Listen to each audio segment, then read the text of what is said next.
Doctor Stecher, ¿cómo le va? Buen día, bienvenido, gracias por la visita aquí. Gracias por la invitación. Tema obviamente dengue. Primero, ¿hay alguna proyección de hasta cuánto vamos a estar así? ¿O ya llegó para quedarse todo el año esto? A ver, son dos cosas distintas. Si la pregunta es qué va a pasar en lo que resta del año, no hay mucha proyección porque lo que estamos asistiendo es a un fenómeno, como decían recién cuando yo llegué, de cambio climático, de tormentas, lo que hace que el mosquito transmisor del dengue, que es el Aedes aegypti en su mayor parte, no encuentre un límite a su área de influencia. Nosotros cuando empezamos a ver dengue allá por el 2003, el dengue era algo del norte y en la ciudad de Buenos Aires uno tenía algunos viajeros que venían con dengue. Claro. Ahora el dengue es autóctono, está en la ciudad, el mosquito está en la ciudad y genera, hoy hay un 90% en la ciudad de casos autóctonos contra un 10% de importados, o sea, cambió totalmente. Entonces, sí, como el mosquito se va adaptando a la temperatura, a las condiciones climáticas, es difícil predecir hasta cuándo va a estar. Todavía no, yo no me animaría a decir eso. Ahora, la otra cuestión es qué va a pasar de acá a los próximos años. Ahí sí tenemos más datos. El dengue era tradicionalmente una enfermedad que estaba en el norte, que tenía picos bianuales, o sea, el dengue hacía picos cada 2 años. Y la característica era que desaparecía la circulación en época invernal. Por eso nunca hablamos de endemia en Argentina, dengue. Hablábamos de brotes epidémicos. Endemia es cuando una enfermedad está todo el año en una zona geográfica determinada. Actualmente los cambios que hizo el dengue fue, además de ampliar su zona de influencia, de tener muchos casos autóctonos, de tener más casos, cada año tenemos más casos que el año anterior. El otro problema es que ahora tenemos dengue todo el año en algunas regiones del país. Y eso cambia totalmente la perspectiva. Ya no hablamos de epidemia, sino de endemia. O sea, tenemos dengue para los próximos años en forma importante. Y sobre este año, a ver, la única posibilidad es el frío. O sea, la única posibilidad es la temperatura para bajar el tema dengue. ¿No sirve la fumigación? ¿No sirve nada de todo eso? Lo que tiene el frío es que limita el ciclo biológico del mosquito. Pero si uno va a confiar en eso es un problema porque estamos esperando que se arregle mágicamente. Sí. Durante la época de circulación del mosquito, lo más importante es prevenir su reproducción. El mosquito adulto es un problema, pero no es el problema del dengue. El problema del dengue es que ese mosquito adulto, mejor dicho, la mosquita, porque recordemos que el mosquito se alimenta de frutas, el macho, la hembra se alimenta de sangre para poder mantener a su prole, a su embarazo. Por eso pica. Esa hembra va a poner en zonas húmedas un huevo que se convertirá en larva, después en pupa, y que tiene la característica de poder mantenerse en malas condiciones de temperatura, sequedad. Por lo tanto, si yo permito que un mosquito macho ponga un huevo, esto me garantiza dengue el año que viene cuando haga eclosión en la primavera. Entonces, el mecanismo que tenemos ahora de transmisión, que es una estrategia global de prevención, empieza por el control del mosquito. El famoso descacharreo, evitar que queden vasos o tazas. Todo eso es fundamental. La fumigación es un elemento que ayuda, pero no va a resolver el problema, porque si tengo mosquitos adultos es porque lo dejé reproducirse. Entonces, quedará muy lindo fumigar. ¿Pero la fumigación no te mata aunque sea un mosquito adulto? Sí, pues ya puso el huevo. O sea, llegaste tarde. Está bien, pero si yo fumigo sistemáticamente, en cuanto eclosionen, sigo fumigando, llega un momento que lo voy a eliminar. Sí, pero lo importante, hay que fumigar. Esta es una estrategia integral. Acá necesitamos evitar que se reproduzca y cuando se reproduce y crece, matarlo. Yo no estoy negando la fumigación. Digo, que si uno se queda con la fumigación como estrategia, no funciona.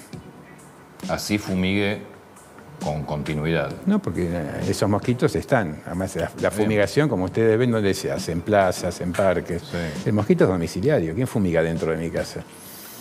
Entonces, eso es parcial. Acá lo más importante todavía hoy, con todos los avances que tenemos, es evitar la reproducción del mosquito. Eliminar las fuentes de agua tranquilas. Este es un mosquito domiciliario. Deja sus huevos en aguas claras y tranquilas. Esto es los floreros, las platitas de las macetas. Ese es el problema. Yo no entiendo bien ese concepto de mosquito domiciliario. ¿Quiere decir que yo voy a un parque y ni me pongo repelente? No pasa nada. No, está lleno los parques de mosquitos. Lo que pasa es que tenemos varios mosquitos. Por eso, pero el mosquito del dengue Sí. También puede estar en los padres. A ver, yo lo que trato de siempre decir es, uno no puede jugar a la entomología. O sea, no me puedo sentar a mirar al mosquito y decir, este es una Aedes aegypti, este es un Albo fasciatus, este es un Pipes Son scullens. mosquitos. Son mosquitos. Sí. Los mosquitos transmiten muchas enfermedades. Ahora estamos centrados en dengue, pero en la Argentina tenemos chikungunya, Zika, ahora llega encefalitis equina del oeste, y todo eso lo hacen los mosquitos. Entonces, ponerse a definir de qué... Yo escucho a veces decir, no, si me pica de rodilla para abajo no es problema, si vivo en el quinto piso no es problema. El mosquito es el mosquito. Sí, Entonces, uno tiene que combatirlo, ¿no? Dejarlo reproducirse, fumigar y usar repelente. Esas son las 3 estrategias básicas para evitar la reproducción del mosquito, porque ese mosquito va a transmitir enfermedades.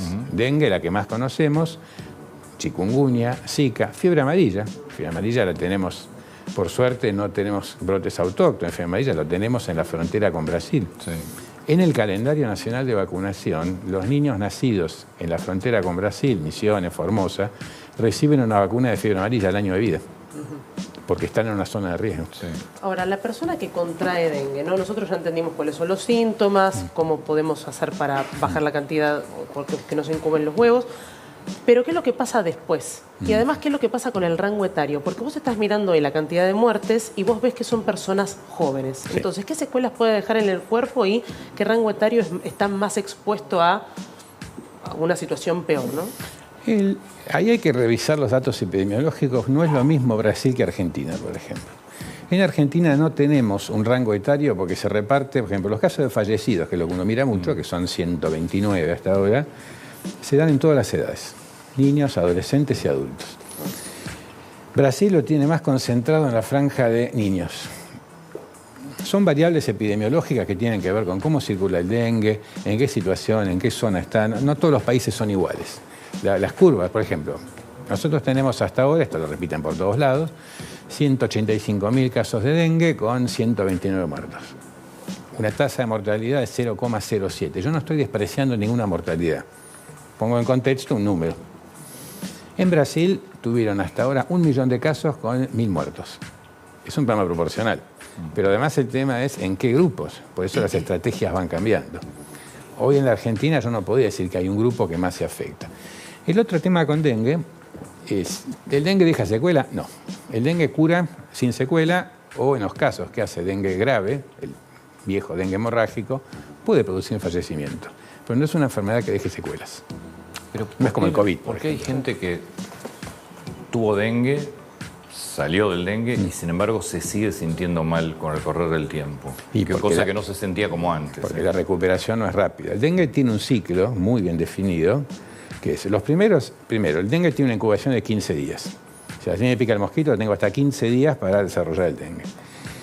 El desarrollo del dengue, lo primero que voy a notar es fiebre, dolor de cabeza, dolor muscular. Mucho dolor. Sí. Esto se lo conoce popularmente como fiebre quebrantahuesos. Y los que han tenido dengue van a entender esto perfectamente. Y si alguno acá tuvo dengue, me va a entender muy bien. Cuando termina esa etapa de virus en sangre, que se llama viremia, la fiebre se va. Y ahí empieza el periodo de recuperación, con un agravante. Esos días post-fiebre son los que más miramos al paciente, porque es donde pueden pasar las complicaciones. Ahí tenemos que estar atentos a que no tenga dolor abdominal, que no tenga vómitos, confusión, etc. Y después la etapa de recuperación, que es volver a ser como antes del dengue, y va a depender del paciente. Más joven lo hará más rápido, más viejo lo hará más lento, pero en algún momento se va a recuperar. A diferencia de otras, se habla mucho de los síndromes de post-COVID. Bueno, el dengue no tiene post-dengue, por lo menos de lo que sabemos hasta ahora. O sea, si tengo dengue, será un problema. Tengo que zafar de las complicaciones graves que pueden darse después de la primera semana, pero si zafé de ahí, vamos a andar bien. Doctor, se habla del umbral de los 17 grados, con temperaturas por debajo de los 17 grados. ¿El mosquito se muere o disminuye la tasa de reproducción o qué pasa que empiezan a desaparecer? El mosquito necesita, se dice que si hay 5 días de menos de 15 grados, el mosquito desaparece. Ese era el viejo mosquito. Estos mosquitos funcionan distintos. Hoy tenemos mosquitos en La Pampa, mosquitos en Neuquén. O sea, el mosquito se está adaptando rápidamente. Por eso digo que es muy difícil decir, con 5 días resolví el problema. Ojalá, pero nosotros estamos viendo dengue desde el 2003 y lo que vemos es cómo cambia todos los años. Cambia el número, cambia en zona geográfica, cambia el mantenimiento de la endemia durante todo el año. O sea, hay Salta, Misiones, mantienen dengue todo el año. Es un problema eso. Vacuna. Vacuna. La vacuna que hay hoy es una vacuna de virus atenuado. Sí. Son 2 dosis. Creo Exacto. que, no sé si Brasil, a partir de junio, julio, decía que ya ponía en práctica otra vacuna. Brasil es, vamos, la vacuna que van para terminar. Sí. Si No. Explico las vacunas. ¿Qué hacemos con las vacunas? Bueno, es así. La primera vacuna que surgió, hago un poco de historia para que se entienda lo difícil que es implementar una vacuna.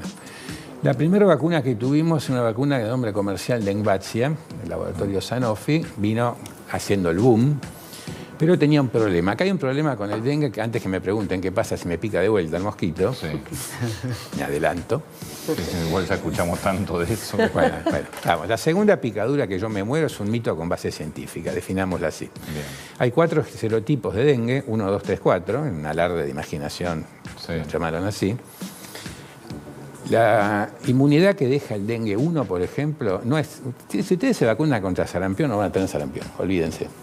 Si ustedes se vacunan contra dengue, lo que van a conseguir es tener un dengue menos grave, menos internación, menos mortalidad, pero no tener dengue. Entonces, esa inmunidad que dejó la primera dosis de vacuna, que dejó, perdón, el primer contagio. la primera infección, si aparece un serotipo distinto, podría generar, por una cuestión inmunitaria que sería muy aburrido explicarla acá, que hasta les juro que ni siquiera la entiendo del todo, genera lo que se llama enfermedad aumentada por vacuna. Bien. Lo que pasó con Dengvaxia es que las personas que no habían tenido infección previa, cuando las vacunaban, les funcionaba de primera infección y cuando venía la segunda tenía mayor complicación. Correcto. Eso hizo que Dengvaxia tuviera la recomendación de determinar en las personas que se iban a vacunar si había tenido dengue previo. Esto es complicadísimo, caro. No, y hasta algunos no lo saben porque son asintomáticos. Sí. Incluso si uno quiere hacer un estudio serológico, el estudio que tenemos da reacción cruzada con muchos virus. Entonces, ni siquiera te puedo garantizar que sea dengue. Esa vacuna... Esa vacuna, así como vino, con mucho no fue. Esta que tenemos ahora, que es la vacuna Qdenga, del laboratorio Takeda, tiene una ventaja. En los estudios de desarrollo este fenómeno no se observó. O sea, se podían vacunar con o sin dengue previo y la respuesta es igual. Mejor si tenían dengue previo.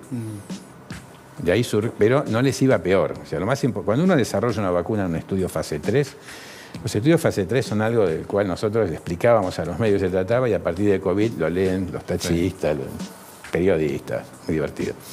Los estudios fase 3 miran la eficacia, o sea, cuánta gente vacunada no tiene enfermedad o tiene una enfermedad más leve comparada con los no vacunados y mide la seguridad, o sea, que nadie se muera con esa vacuna. Correcto.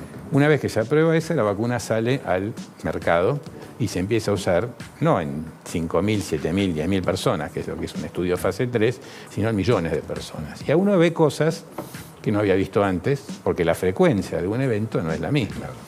Entonces, es lo que nos pasó con COVID. COVID eran vacunas muy seguras en el desarrollo y después empezaron a aparecer cosas de baja frecuencia en seguridad que la fuimos viendo. Entonces, volvamos a la vacuna Qdenga. La vacuna Qdenga está aprobada por la ANMAT, el ente regulador en Argentina, en base a los estudios que le mostró Takeda, ANMAT, para mayores de 4 años, sin límite de edad. Es sin límite de edad, pues hacía mucho hincapié que era entre 4 y 16. Bueno, el tema es así. Los estudios se hicieron entre 4 y 16 años. Bien. Ahí se probó la eficacia. Estos estudios se hicieron en países con dengue, porque si vos querés saber si una vacuna funciona, la tenés que probar donde está la enfermedad, no en Alaska, porque no te va a dar nada. No se rían porque se ha hecho esto. Sí, todo el cono sur está Entonces, hecho. después hicieron otro estudio en Estados Unidos, donde no hay dengue, donde lo que querían ver es cómo le iba la población hasta los 60 años. Ahí buscaban 2 cosas. Cantidad de anticuerpos generados por la vacuna y seguridad. La cantidad de anticuerpos generados por la vacuna, si era igual a la que tenían los chicos, asumían que eso era protector. Esto es discutible. Sí. Eso se llama correlato de protección y nos encantaría demostrarlo. Pero pongamos que es así. El problema es que ese estudio llegó hasta los 60 años. O sea, por arriba de los 60 años no tenemos datos ni de eficacia ni de eso te iba a seguridad. preguntar. Yo que estoy saliendo de la adolescencia ahora. Ajá. Tengo 61. ¿Qué hago con la vacuna? Te sentás con tu médico, perdón, cambié la cámara, te sentás con tu médico y discuten los riesgos y beneficios, porque esta es una vacuna que hay que negociarla. Tiene algunos problemas. La vacuna es un virus atenuado, por lo tanto no se puede usar en embarazadas ni inmunodeprimidos, y hay que definir esto. Y hay que mirar bien los eventos adversos, el riesgo de dengue de las personas del lugar donde viva. Son vacunas que deben darse con asesoramiento médico. No es sarampión, antitetánica, esas se dan sin es orden. Es importante lo que comentás, porque claro. todos están pidiendo una estrategia a nivel nacional, provincial, etcétera. Se hablaba del boletín, del calendario. Bueno. Esto tiene que tener asesoramiento. Claro, a ver, para que una vacuna vaya a calendario tiene que pasar un proceso que es el de los Comités Nacionales de Inmunización. Las siglas en inglés son NITAC. Estos son reuniones de expertos independientes de los ministerios. Esta es una iniciativa de la OMS que lo que define es si una vacuna está en condiciones de calendario. ¿Qué tiene que mirar ese comité? La eficacia y efectividad de la vacuna, la seguridad, la situación de la carga de enfermedad en el país donde estén, la sustentabilidad económica. Cuando analiza todo esto, sí, termina diciendo, bueno, vamos a recomendarle al Ministerio de Salud que implemente esta vacuna. Y ahí el Ministerio puede decir que sí o que no. La CONAIN, como cualquier NITAC, no toma decisiones vinculantes. Yo he leído mucho ahora de las CONAIN, pero la realidad es que no toma decisiones vinculantes. No, sugiere. En la mayoría de los casos los ministerios aceptan acá en todo el mundo, pero no están obligados, ellos tienen que hacer su propia evaluación. Esto es virus atenuado, la vacuna. Sí. ¿La vacuna tradicional cómo era? No existía vacuna tradicional. La otra vacuna que tuvimos... Las vacunas tradicionales en general, que no son de virus atenuado. Claro, las vacunas se pueden dar en virus atenuado o virus inactivado. Inactivado, sí, porque Brasil me parece que, lo que te estaba contando, creo que a mitad de año empieza a colocar una vacuna de virus... ¿Inactivado? Inactivado. Brasil está trabajando con una vacuna con el Instituto Butantan, el Fiocruz, hasta donde yo sé es atenuada. El problema de la vacuna que está desarrollando Brasil, esta es una vacuna de 4 serotipos. Hay una ingeniería genética que hace que al virus le saquen carga genética. La actual. 1, 2, 3, 4. Sí. Les cuento, funciona para 1, 2. 3 y 4 tiene poca respuesta. Y la vacuna de los brasileños, o sea, el Fiocruz, que está en desarrollo, solo tiene 1 y 2. O sea, uno tiene que usarla en países donde solo circule 1 o 2. De ahí la importancia de mantener la vigilancia de circulación. Claro. Pero, ¿y en Brasil circula 1 y 2 nada más? No, en Brasil circula todo, 1, 2, 3 y 4. Por eso, cuando hablamos con los brasileños y nos cuentan esta vacuna, decimos, está bien. ¿Y qué van a hacer con esto ustedes? Y estamos viendo en zonas que circule más unido. Digamos, colocar una vacuna no es comprarla y empezar a darla. Tiene una logística muy compleja. De los 4 serotipos, ¿cuáles son el más común? En Argentina, depende de las regiones. En Argentina lo que está circulando básicamente es 2 y 1 y muy poquito 3. De 4 hace rato que no tenemos noticias. 3 viene un poquito por el norte, pero es poco. ¿Y en lo que se llama hemorrágico puede ser 1, 2, 3 y 4? Cualquiera puede dar una forma hemorrágica, no es que hay uno más leve que otro. Hay mayor frecuencia con el 2 o con el 4, pero básicamente uno no puede predecir que no va a haber hemorragia porque le tocó el 1. Y además, la estoy haciendo muy larga, ¿no? No, para nada. Cuando ustedes hacen un estudio de dengue en un paciente, hacen 2 cosas, 3 si quieren. O buscan una proteína del virus, o buscan una reacción de cadena polimerasa, todo eso en los primeros 7 días. Y si pasaron 7 días, lo que van a ver es los anticuerpos. Ahora, ninguna de estas cosas es específica del dengue.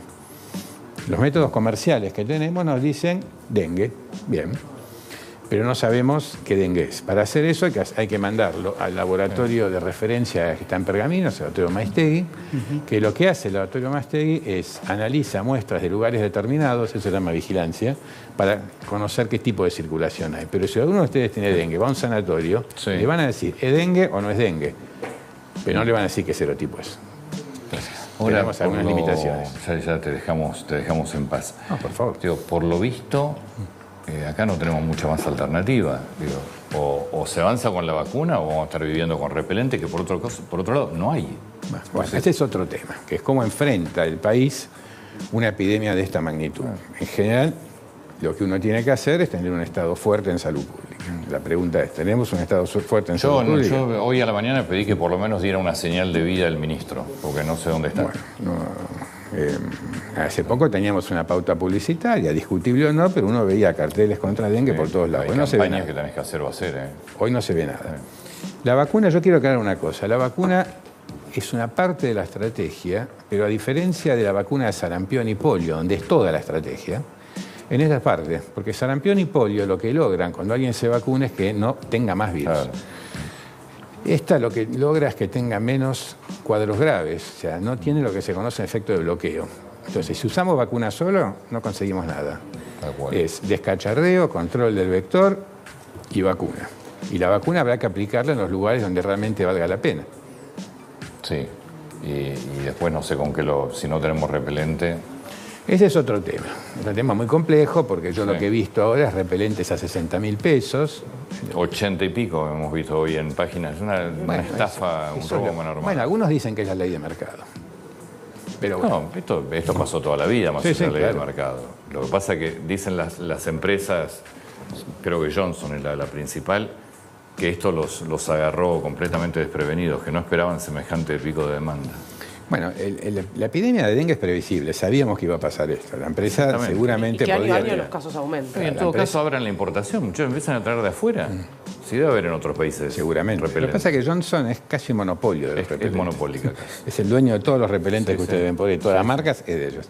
Es Y aclaro prácticamente. que los repelentes caseros que veo por ahí Bueno, no yo funcionan. empecé a escuchar shampoo se ponen, sobre todo los chicos, tipo crema. La gente hace lo que puede. Pero están quemando el maple en vez de... porque Ah, eso lo vi. Vamos a hacer nosotros también, en cualquier En cualquier momento. momento. Daniel, muchas gracias. Gracias por la Muy invitación. atento, por favor.